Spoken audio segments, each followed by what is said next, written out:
No be small wahala dey ground o my correct pipo. You see Yawa Bello wey be the former Kogi state governor, im don dey sama the man give the federal high court wey dey for inside Abuja say make dem transfer im criminal case come Kogi state. Now imagine the kind liver wey only one person go just gather. This man wey be Yawa Bello na person wey be say the Efcc dey look for am sake of the 80.2 billion naira fraud charges wey dem plaster against am. Now instead of him to come outside come clear the case, him dey for hiding to show say im hand no clean.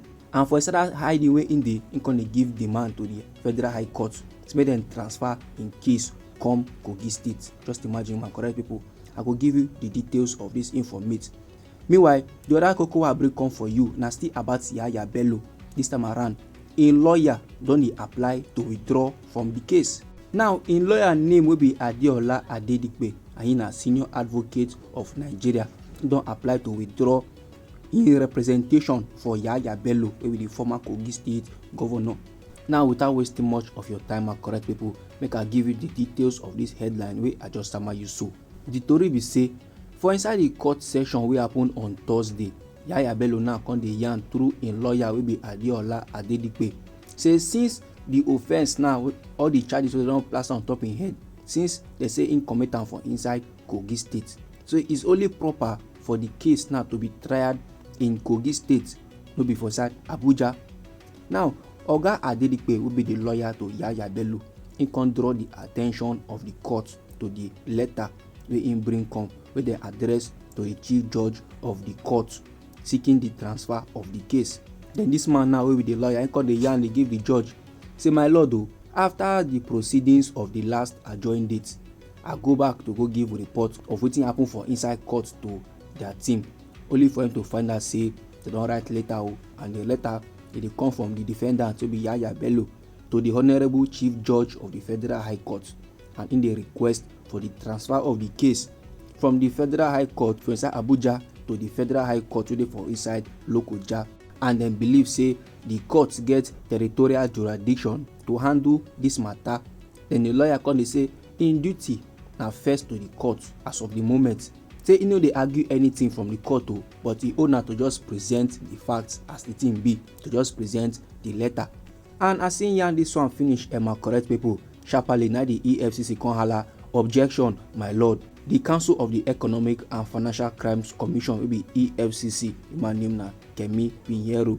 Im come dey yarn dey give the court to say make dem ask the defence lawyer, make dem ask the lawyer of Yawa Bello, make him explain why Yawa Bello no dey present for inside court upon say im don make an undertaking for inside the 13th day of June to ensure im presence for inside court for arraignment. And im consider yarn say make the court dismiss that story wey Yawa Bello lawyer dey talk, say they dey like carry the court take dey catch cruise and e no make sense at all. And as a matter of fact, say make the court punish the two senior lawyers wey dey represent the former governor wey be Yawa Bello. Say the both of them now don breach the rules of professional conduct. And im consider yarn say, my lord o, since one of the lawyers now dey present for inside court, they supposed to move am go the dock, because this na wetin the law talk. And im come dey urge the court to exercise disciplinary jurisdiction over the lawyers so as to preserve the integrity of the judiciary. And if they go fit dock a chief justice of Nigeria for inside inferior tribunal, then who be senior advocate of Nigeria wey they no go fit dock, or who be former governor wey they no go fit dock? Say even the former president of the United States of America, say dem dock the man. And he say na the senior lawyers of Yawa Bello na dey help Yawa Bello now dey take the court like say na play something.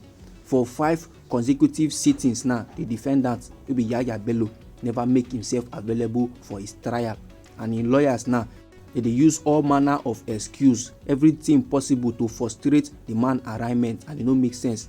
Say if this kind of conduct now e no dey punished, then e go come back as if they dey slide to a situation wey go come be worse than animal farm, and the world now dey watch. So punishing these senior lawyers, e go send a very clear message. No be small matter my correct people. As Oga Pinheiro wey be the Council of the Economic and Financial Crimes Commission yarn this one finish, omo, the lawyer of Yawa Bello wey be Adedipe, it no sit down proper with am o. Im come dey yarn dey give the court say him no be the lead counsel of Yaya Bello, and he no sign any undertaking to guarantee the presence of im client for inside court wey be Yaya Bello. He say all these ones now wey the Efcc dey do, say they wan put him against the court and e no good, and he constantly yarn say the Efcc wey be Economic and Financial Crimes Commission dem get warrant to arrest Yaya Bello. Say no be im fault say they never see the Yaya Bello arrest, they never fit execute the arrest warrant, and he come dey yarn dey give the court to say him wey be Adedepe, the lawyer of Yaya Bello, and im team, they don already tell the court before say dem too they no even know the whereabouts of the former governor, they no even know where Yaya Bello dey.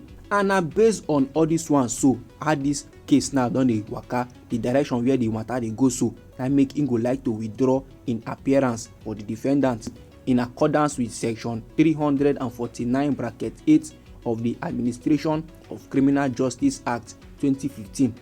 Sharparly the EFCC lawyer wey be Oga Pinheiro, him come dey yarn say e don too late. It is too late for the defense lawyer wey be Adedepe to withdraw in appearance. And as a matter of fact, him come dey yarn say, my lord o, they're supposed to use this man as example. They're supposed to use am as scapegoat to let the world know say this court matter no be play something, no be where they dey play lottery game. And this in request to withdraw, e dey come as an afterthought. So therefore, make the court no lis ten to am. As a matter of fact sef, make the lordship invite this man come the dock immediately. No be small drama wey happen for inside court on Thursday. Like this, my correct people, if you be judge concerning this case, how you go take follow am up? Wetin go be your ruling? Wetin go be your decision? As I'm talking to you right now, Justice Emeka wey be the trial judge, he never talk anything about the matter.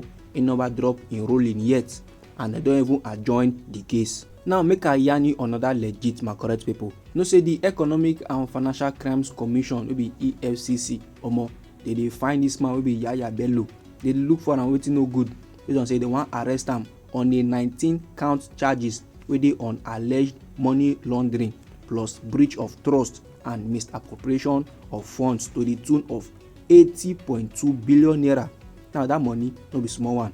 But however, the former governor wey be Yaya Bello, he don fail to appear for court on every adjourned date. This man in the Dutch court, till now sef they never even see am anywhere. E just as if he come ghost on everybody.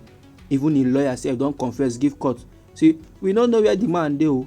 Everything wey they do, we never see am koro. So this my correct people, na the informate way as make a share give all of una concerning Yaya Bello. Anyhow the thing be you for body, or if you get contribution about the matter, feel free make you drop am inside our comment section. You know say now we be Anointed Lady TV, and now they give the legitimate information on the things and things wey dey happen for inside this our country, Nigeria. So if you never subscribe to this channel, make you try go subscribe and make you put on the notification bell, so that as we dey bring the news they come, then you go first get the updates and you go get them sharp. I dey bring on that update for you, my correct people. No go anywhere.